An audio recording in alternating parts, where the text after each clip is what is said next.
जय श्री कृष्णा दोस्तों, मेरे यूट्यूब चैनल पे आप सभी का स्वागत अभिनंदन है। प्रिय दोस्तों, आइए हम इस वीडियो में जानते हैं कि वर्ष 2026 में सोमवती अमावस्या कब है और उस दिन हमें क्या करना है, भौंरी कैसे देना है, फेरी कैसे देना है, किस तारीख को है।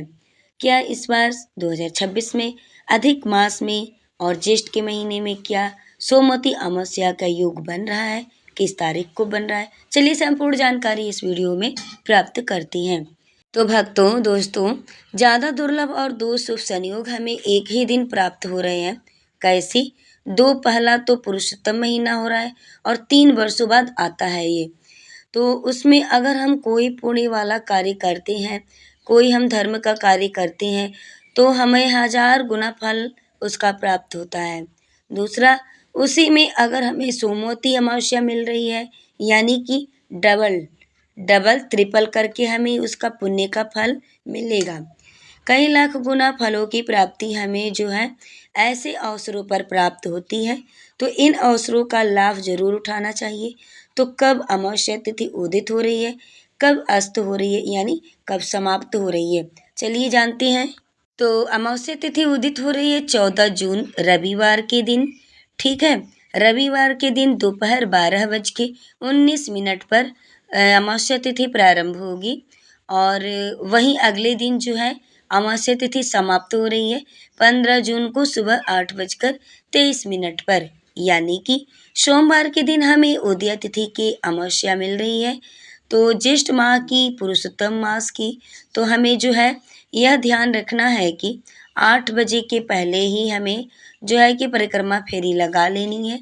वैसे तो भोर में ही अगर परिक्रमा फेरी हम 6 बजे तक, 7 बजे तक लगा लेते तो और भी अच्छा होता है, क्योंकि सूर्योदय होने के पहले ही परिक्रमा हमें लगा लेनी होती है। और जैसे कि भक्तों ग्रंथों में बताया गया है कि यानी पीपल के पेड़ की परिक्रमा जो है वो करने के लिए महत्वता बताई गई है। कई जगहों पर तुलसी माता की भी परिक्रमा करते हैं, जैसे वृंदावन, मथुरा, इधर साइड में आप लोग चले जाइए तो तुलसी की परिक्रमा दी जाती है, लेकिन ज़्यादातर से पीपल के वृक्ष की परिक्रमा लगाना उत्तम होता है। तो पीपल के पेड़ की भी परिक्रमा इस दिन लगाएं, क्योंकि पीपल के पेड़ की परिक्रमा लगाने से पितरों का भी आशीर्वाद हमें प्राप्त होता है, क्योंकि तुलसी की जड़ में भी भगवान विष्णु का वास होता है, इसलिए लोग घर पे ही लगा लेते हैं। आलस के मारे ऐसा नहीं करना चाहिए, जो ग्रंथों में लिखा है उसी का पालन करें, क्योंकि तुलसी की परिक्रमा तो रोज ही लगानी चाहिए हमें। लेकिन सोमवती अमावस्या के दिन हमें पीपल के पास जा कर के फेरी अवश्य लगानी चाहिए। कुछ बातों का ध्यान रखना पड़ता है इसमें, जैसे कि मूल और तूल का स्पर्श वर्जित होता है। पौराणिक कथा में ऐसा वर्णन मिलता है, तो ध्यान रखिएगा। मूल और तूल क्या कहलाता है? मूल और तूल यानी कि हमें इस दिन रुई का स्पर्श नहीं करना है। अमावस्या के दिन रुई की बाती का दीपक हमें नहीं लगाना चाहिए। किसी भी अमावस्या के दिन आप लोग ध्यान में रखिएगा, जैसे हम घर में दीपक जलाते हैं शाम को लक्ष्मी माता का, तो जब भी अमावस्या तिथि पड़े आप जो है कि रुई की बाती का दीपक न लगाएं। आपको लाल कलर के कपड़े का, यानी लाल रंग के कपड़े का बाती लगाना चाहिए। अगर नहीं मिलता है लाल रंग, सूती कपड़ा, तो आप किसी भी सूती कपड़े की बाती लगाएं अमावस्या के दिन, लेकिन अमावस्या के दिन रुई की बाती का स्पर्श नहीं करना चाहिए।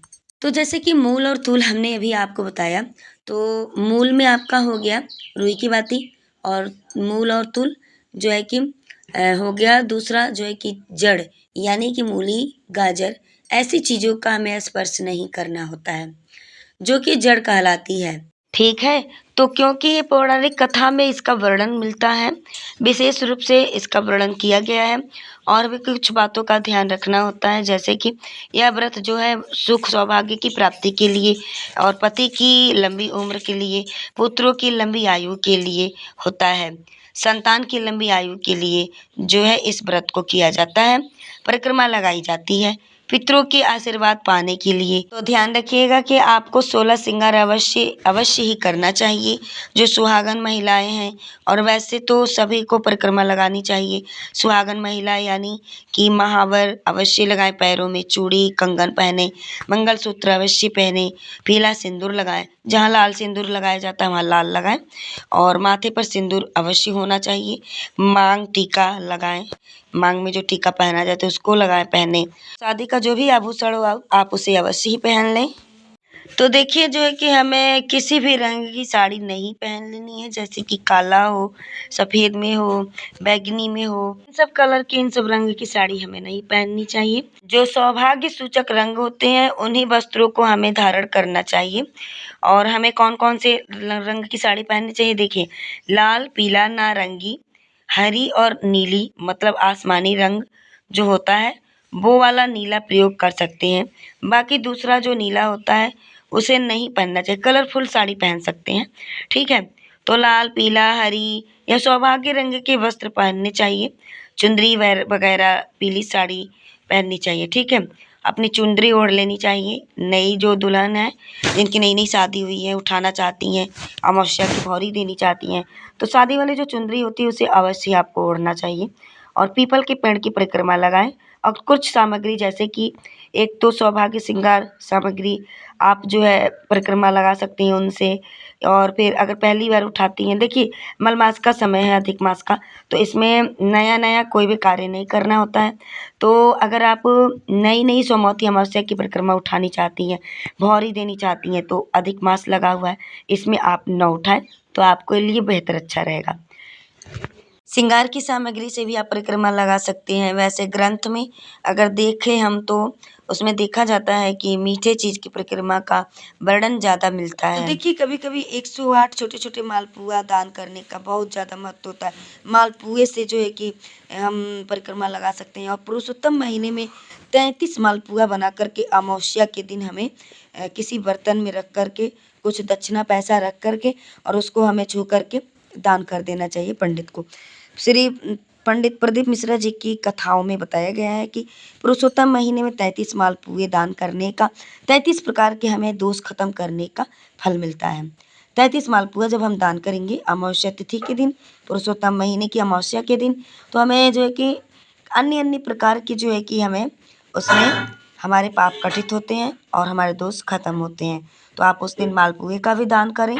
अमावस्या तिथि है, पुरुषोत्तम महीने में अधिक से अधिक पूजा पाठ, धार्मिक कार्य और दान पुण्य करना। जैसे कि गर्मी का मौसम है तो गर्मी के सीजन के अनुसार आप किसी भी वस्तु का दान करें और आपको उसका जो है कि कई करोड़ों गुना फल प्राप्त होता है।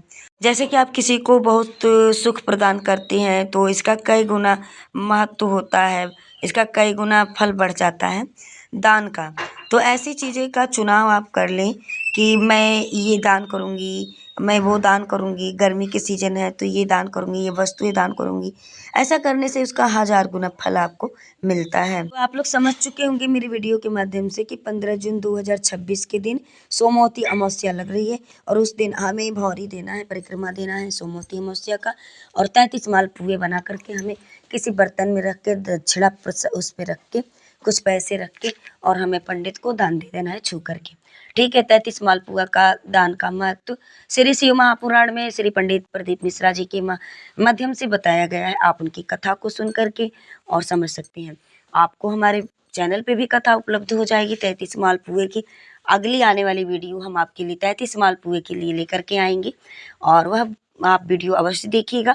और हाँ, वीडियो अगर पसंद आए तो ऐसे ही सपोर्ट करते रहिएगा, चैनल को सब्सक्राइब कर लीजिएगा, वीडियो को लाइक करिएगा, शेयर अवश्य करिएगा। कमेंट्स बॉक्स में आप हमें ज़रूर बताइएगा कि आपको किस प्रकार की वीडियो चाहिए, हम आपके लिए लेकर के अवश्य आएंगे। वीडियो में लास्ट तक बने रहने के लिए आप सभी को बहुत बहुत धन्यवाद।